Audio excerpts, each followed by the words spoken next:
Boa noite, pessoal. Vamos para mais uma aula de anatomia humana. Nossa aula número 6, com o tema de sistema nervoso autônomo. Tá? Então vamos lá. Primeiramente, nós temos aqui um pequeno vídeo que eu fiz para vocês para demonstrar uma situação chamada de reflexo pupilar. Tá? Então eu pedi aqui para minha esposa, usei os lindos olhos dela para poder mostrar para vocês como ocorre um reflexo pupilar. No momento, primeira fase do vídeo, no escuro, as pupilas vão estar dilatadas e a partir do momento que você tem a luz, essa pupila vai contrair. Isso chama-se reflexo pupilar. Vamos lá? Então, nesse momento, a pupila aqui, pontinho preto do olho, escuro, a luz, ela se contrai, tá? Então, essa contração é um reflexo pupilar de ação sobre o efeito da luz.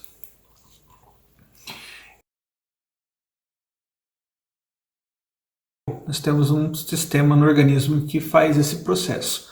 Então, é chamado sistema nervoso autônomo. Autônomo porque ele não depende da nossa vontade. Ele funciona baseado em estímulos.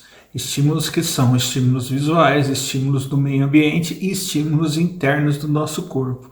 Então ele funciona mantendo o nosso metabolismo, o funcionamento do nosso organismo de uma forma organizada, uma forma que nos mantenha vivos e que mantenha nossos processos metabólicos de uma forma bem precisa. Tá? Então, existe uma divisão do nosso organismo em dois sistemas, chamado sistema nervoso autônomo simpático e o sistema nervoso autônomo parasimpático. O sistema nervoso simpático, ele atua nos nervos torácicos e os neurônios que vão atuar nos nervos lombares isoladamente no L1 e L2, quer dizer, lombar 1 e lombar 2. Tá? O sistema nervoso simpático também é chamado de toracolombar, tá? Por causa da atuação da parte torácica e da parte lombar das duas vértebras, lombar 1 e lombar 2. Tá? Então nós temos aqui no nosso sistema nervoso simpático as fibras chamadas de pré-ganglionares de segmentos espiais torácicos e lombares, por isso chamado de tóraco-lombar. E que fazem também as sinapses nos gânglios próximos à medula espinhal. Os gânglios, vocês lembram que ficam localizados próximo aqui onde saem os nervos, né? No caso aqui vão pintar de amarelinho, onde fica os gânglios da medula espinhal, que é onde ocorre esse processo. E nós temos a parte simpática e também daí é chamado o nome dele de tóraco-lombar, certo? O sistema nervoso simpático tem uma característica, ele é também chamado sistema de emergência, o alarme do organismo. Por quê? Porque é um sistema que ele tem as atividades ligadas a estímulos metabólicos teciduais. Tá? Situações de emergência ou todo estado que leva ao nosso estado de alerta e prepara o organismo para enfrentar emergências, por exemplo, aumento do batimento cardíaco numa situação de risco. Tá? Então você tem que ter esse aumento do batimento cardíaco para melhorar o fluxo de sangue, porque está numa situação de emergência, precisa de oxigenação para os músculos para correr, por exemplo. Então também ele é chamado esse exemplo, por isso que ele é chamado de sistema de emergência. O sistema parasimpático, toda vez que você tem um estímulo aqui do simpático, você vai ter um processo que ocorre no parasimpático para compensar isso. Então eu tive batimento cardíaco acelerado no simpático, eu vou ter que diminuir esse batimento cardíaco no sistema parasimpático. Ele vai agir controlando isso. E o nosso sistema parasimpático, ele é chamado também de crânio sacral. Por quê? Porque ele tem na parte dos nervos cranianos o nervo número 3, o número 7, o número 9 e o número 10, que é o nervo vago. É um nervo muito importante para os nossos estudos, que futuramente eu vou citar um pouco mais sobre ele. Então, e ele tem na parte sacral, na parte aqui sacral, aqui embaixo, estou pintando de amarelinho embaixo, né, que são os nervos sacrais, os segmentos S2, S3 e S4 da parte sacral. Então, por isso que ele é chamado de crânio, que a parte fica localizada na parte de cima, crânio, nos nervos cranianos, e a parte sacral, que fica localizada na região sacral, ok? Então, o sistema parasimpático, ele é um sistema também no mesmo caso que o simpático, tem as fibras pré-ganglionares do mesmo jeito, que fazem a sinapse e neurônios dos gânglios terminais nesse caso. Tá? Lembro que as sinapses são as ligações entre um neurônio e outro, né? Os pontos de ligação, que você tem também nesse local os neurotransmissores que vão atuar ali ajudando, tá? Ou também chamado os gânglios intramurais, né? Muros significa parede, né? Dentro dos tecidos órgãos, que são onde ele vai atuar. Então essa parte é frequentemente chamada de sistema de repouso. Então disse que o sistema simpático ele está mais sempre no sistema de alerta quando estamos acordados, e o sistema parasimpático também age mais quando nós estamos em repouso, descansando, fazendo um processo de tranquilização, ou, no caso, uma inibição. Então, conserva a energia e promove atividades sedentárias como a digestão, por exemplo.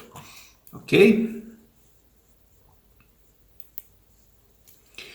Então, nós temos aqui, vamos falar especificamente agora do sistema simpático, tá?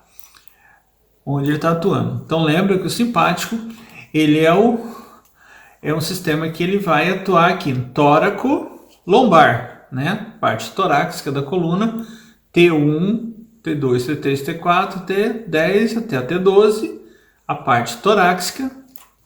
E aqui na parte lombar, L1 e L2, que eu estou pintando de amarelinho aqui embaixo. Então, começando da parte superior, vamos começar falando sobre os olhos, tá? Aqui eu estou pintando de amarelinho a região dos olhos. Então, o nervo que vai estar ligado a essa função, ele vai fazer uma ação correspondente que se chama dilatação da pupila. Lembra do vídeo que eu mostrei no início? Então, no início, as pupilas estão dilatadas, tá? Quando a pupila está dilatada, ela está abrindo, ela está se relaxando, para que você melhore o campo visual, porque está faltando luminosidade. Tá? Então você tem uma dilatação da pupila. As glândulas lacrimais, ele age fazendo a redução da secreção, fazendo o quê? Uma vasoconstrição. Toda vez que faço vasoconstrição, é um vaso, um espaço que eu tenho aberto, em que eu vou fechar, ele vai vasoconstringir, ele vai fechar esse vaso. Então é diminuir a quantidade de líquido que passa dentro dele. Então por isso é chamado de vasoconstrição. Nesse caso, os ductos onde vão passar as lágrimas, as glândulas lacrimais. Então ele vai reduzir a produção de lágrimas. Na pele nós vamos ter aqui na região da derme e da epiderme, ele vai provocar arrepios na pele, fazendo o quê? Estimulando o músculo eretor dos pelos. Quando que eu preciso disso? Numa situação em que eu tenho a temperatura externa mais baixa do que a temperatura do corpo. Então é uma situação em que eu estou no frio, por exemplo, numa região, e aí eu preciso manter a temperatura corpórea, que é normal dela está entre 36 e 36,5. E aí, na parte externa, no ambiente externo, eu tenho uma temperatura abaixo disso. Então, para segurar o calor que tem dentro do corpo, o que o sistema faz? Ele fecha os poros aqui, fazendo a ereção dos pelos, para evitar que o calor saia do corpo, e mantendo assim a temperatura corporal. As glândulas sudoríferas são as glândulas que produzem suor. Então, nesse caso, ele faz o contrário, ele aumenta a secreção das glândulas sudoríferas, produzindo suor. Quando que eu produzo suor? Quando a temperatura externa está mais alta que a temperatura do corpo. Então, nesse caso, eu preciso refrigerar o corpo, manter ele mais frio. Então, eu lanço mão do mecanismo que é produzir suor para refrigerar o corpo. Os vasos periféricos, vasos sanguíneos, ele vai provocar vasoconstrição nas situações em que eu preciso diminuir o fluxo sanguíneo. Então, ocorre uma vasoconstrição. Tá? Então, nós temos aqui, nós já vimos a parte das glândulas salivares aqui, a parte da pele, que é onde a parte que ele vai atuar no organismo, o coração, tá? Aqui o coração aqui do lado. Então, nosso coração, ele vai funcionar sempre dentro das 4 câmaras cardíacas com batimento cardíaco. Tá? E nesse caso, ele vai provocar o quê? Aumento da frequência cardíaca e aumento das contrações. Então, uma situação de emergência que eu preciso aumentar as contrações cardíacas. Nas artérias coronárias. As artérias coronárias são as artérias que irrigam o coração. São as artérias que vão levar sangue oxigenado para o músculo cardíaco, para o miocárdio. Então, ele vai fazer o quê? Se eu aumentei o batimento cardíaco do coração, eu preciso aumentar o fluxo sanguíneo para o músculo cardíaco para ele funcionar adequadamente. Então, o que eu vou fazer?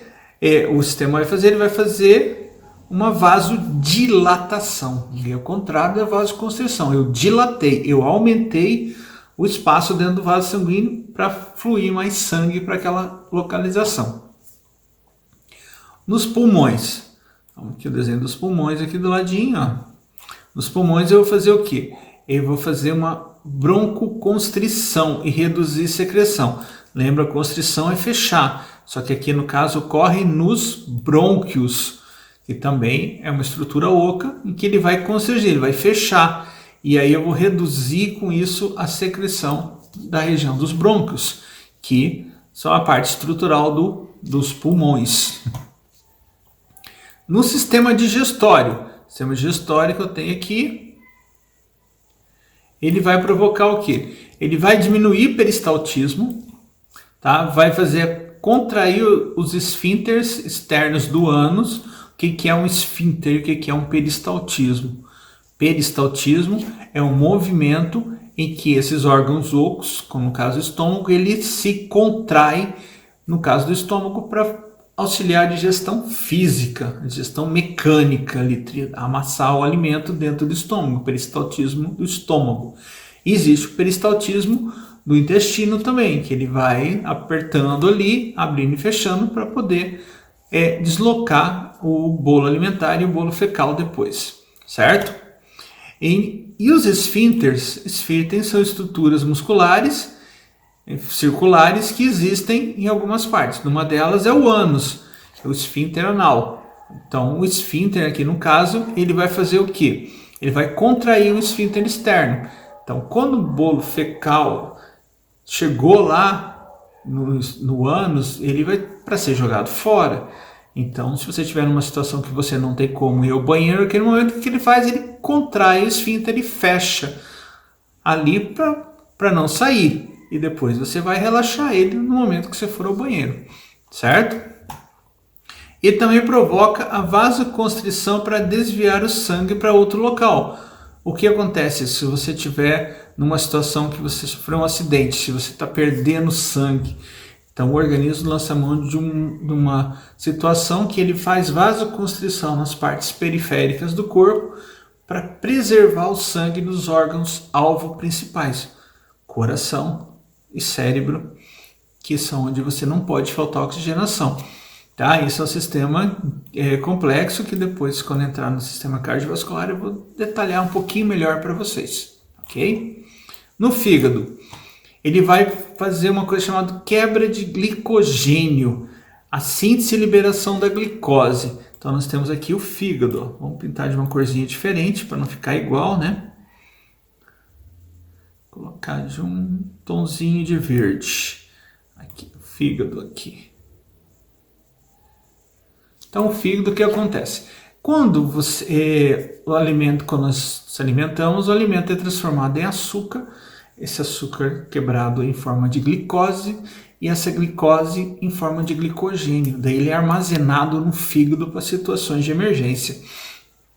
Então, nesse caso, o que acontece? Como o sistema nervoso simpático está sempre ligado à parte de alerta, então eu preciso de energia. Então, eu preciso de energia. Se eu preciso de energia, eu vou precisar de glicose. Então, o que ele vai fazer? Ele vai pegar o glicogênio que está armazenado lá no fígado, converter ele em glicose, fazer a síntese dele em glicose, e a glicose em ATP, que é a moeda energética das nossas células. O ATP é o trifosfato de adenosina, então libera energia para o corpo, certo? As glândulas salivares agora, o que ele faz? Ele reduz e engrossa a secreção através de vasoconstrição. É uma situação que você precisa que, no caso, a saliva ela fique de uma maneira diferenciada, tá? Que fica mais grossa em algumas digestões e controles de pH, certo? O sistema genital, tá? O sistema genital tá aqui embaixo, tá? No caso, o sistema genital masculino, ó, temos aqui o pênis e o escroto, ó, certo? E aqui do lado o feminino, ó, útero e ovário. Então, e aqui no meio a vagina, tá? Que eu tô pintando de verdinho agora, espaço vaginal aqui no meio. No genital, ele vai provocar a ejaculação, o orgasmo e a remissão da ereção. Então, quando ocorre o estímulo, no caso do homem, ele vai ter uma ereção. Tá? Essa ereção ela vai ocorrer, na verdade, pelo parasimpático, que eu já vou mostrar para vocês. E aqui, no caso, ele vai fazer a remissão, que é o quê? A diminuição. Ele vai diminuir essa ereção, ela vai relaxar e sangue vai sair para que ocorra a remissão da ereção. Que isso vai acontecer o quê? Depois da ejaculação. Então, ejaculou, o pênis relaxa. Tá? Então, isso tudo é controlado aqui pelo sistema simpático. O sistema urinário, ele vai diminuir a produção de urina através da vasoconstrição. Quer dizer, eu preciso diminuir a produção de urina por alguma situação no organismo metabólica que a urina está sendo colocada. Por exemplo, a diurese.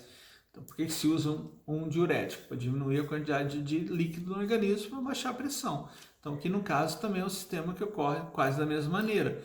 Então, forma vasoconstrição e diminui a produção de urina. Contrai o esfíncter interno da uretra masculina. Mesma coisa, esfíncter, lembra que é uma estrutura muscular fechada circular que contrai e relaxa. Tá? Então, no caso da uretra masculina, para controlar, por exemplo, que o homem está fazendo xixi e dá uma segurada. Então, ele teve uma contração desse esfíncter para fazer esse processo. Na medula da glândula suprarrenal, que ocorre lá no rim, aqui em cima, ó, supra em cima dos rins, por isso é chamado suprarrenal. Tá? Nesse caso, ela vai aumentar a secreção de duas substâncias no organismo chamadas de epinefrina e norepinefrina. Essas substâncias são uma substância vasoconstritora e uma substância vasodilatadora, nos processos que foi citado aqui em cima de vasoconstrição e vasodilatação, ok? Então, esse é o sistema simpático, tá? Então, só fazer uma revisão rápida. Medula espinhal aqui no meio, a parte torácica, a parte lombar, tá? Aqui nós temos a pele, no processo que ocorre da ereção dos pelos, para controle, e os órgãos que vão ter a atuação aqui, ok? Vamos lá. Agora vamos falar do sistema nervoso autônomo parasimpático, que faz o processo diferenciado do sistema simpático. Nesse caso, ele é chamado o quê? Um sistema que ele tem aqui na parte do crânio, é chamado de crânio sacral. Por quê?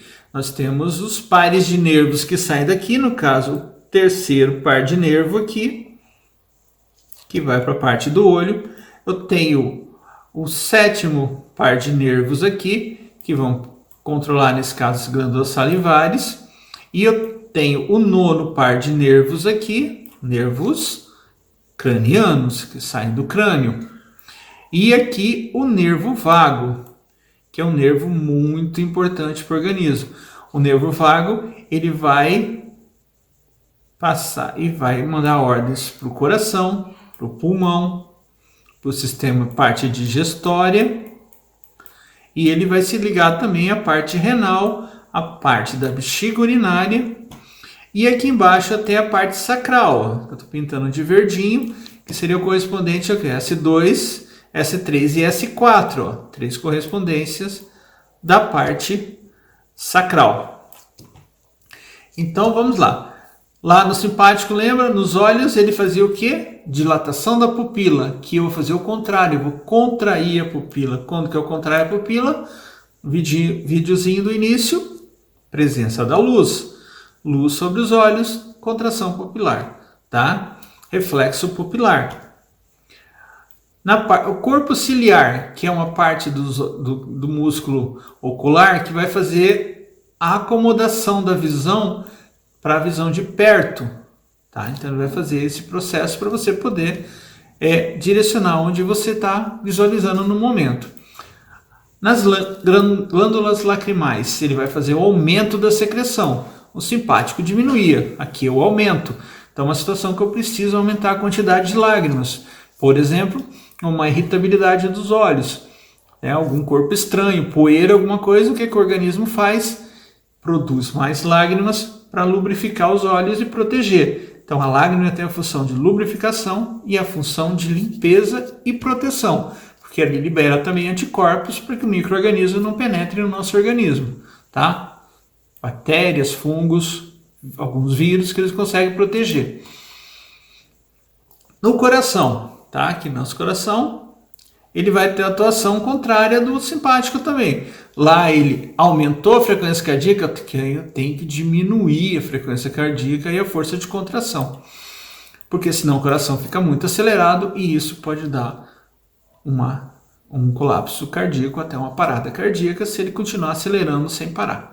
Ok? O chamado taquicardia, uma taquicardia severa, por exemplo, é muito grave. Então, contraiu, aumentou a força de contração lá, diminuiu aqui. O organismo faz um processo de compensação. Isso aqui nos atletas é muito mais acentuado que numa pessoa sedentária. Então o atleta consegue rapidamente aumentar o batimento cardíaco e rapidamente voltar ao batimento cardíaco ao normal, por causa da sua situação de atleta. Então, por isso que é bom a prática de atividade física. As artérias coronárias, que são as artérias que irrigam o músculo cardíaco, o miocárdio. Lá ele provocou uma vasodilatação, aqui ele faz uma vasoconstrição. Para quê? Para diminuir a demanda metabólica de sangue ali, certo? Porque não precisa mais que eu diminuir a frequência aqui.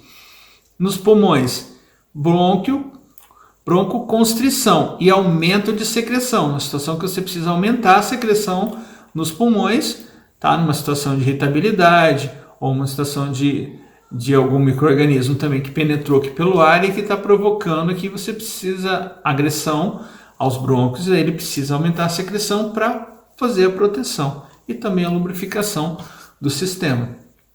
No sistema digestório, aqui também relacionado ao peristaltismo, ela aumenta a secreção, no caso do estômago, a secreção de suco gástrico, inibe o músculo esfíncter interno do ânus durante a defecação. Quer dizer, vai relaxar o esfíncter para quê? Para que você consiga fazer a defecação tranquilamente, senão ele ficar contraído, ele fecha e não sai.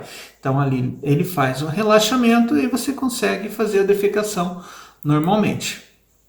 No fígado, ele vai auxiliar a síntese e armazenamento do glicogênio. Então vamos lembrar lá, no simpático, ele foi lá no fígado, foi aqui no fígado, vou mudar a cor novamente para ficar mais fácil de entender, só um minuto. Vamos colocar aqui na cor, vamos colocar uma cor aqui diferente, vamos colocar na cor vermelha. O fígado aqui, ó, no sistema simpático, ele foi lá e pegou o glicogênio que estava armazenado, porque eu precisei dele para uma situação de produção de energia. Aqui eu vou fazer o contrário, eu vou agora fazer o armazenamento. Então o que eu faço agora? Eu faço a síntese e armazenamento do glicogênio. Você se alimentou, logo depois que se alimentou, todo o teu carboidrato vai se transformar em açúcar. Açúcar no organismo, glicose. Essa glicose ela é convertida em glicogênio. Converte em glicogênio, vai ser armazenado lá no fígado, nosso sistema de reserva no fígado. Então eu armazenei o glicogênio, que se eu precisar depois, aí vai o outro sistema que é o simpático, libera o glicogênio e converte em glicose novamente. Ok? Isso aqui eu vou detalhar também quando nós entrarmos no sistema digestório, para vocês como ocorre esse processo aqui, mais detalhadamente. As glândulas salivares, ele vai aumentar a secreção, tá? Que vou diminuir, essa aqui aumenta. Por exemplo, quando você está se alimentando, você tem que aumentar a quantidade de saliva por causa de uma enzima que existe na saliva que começa a digestão na boca, tá?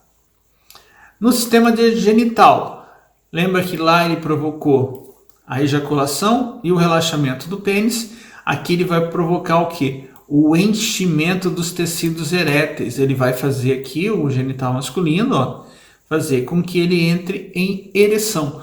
Ocorreu um estímulo sexual, e o pênis entrou em ereção. Então ele vai fazer o quê? O enchimento dos tecidos eréteis, que ele se enche de sangue para ocorrer a ereção. E depois, quando ocorrer a ejaculação, o sistema simpático vai fazer o relaxamento dele após, certo? Eles vão trabalhar nesse sistema. E no caso do sistema urinário, ele vai fazer contrair a bexiga com o músculo detrusor durante a micção. Ok? Até a próxima aula.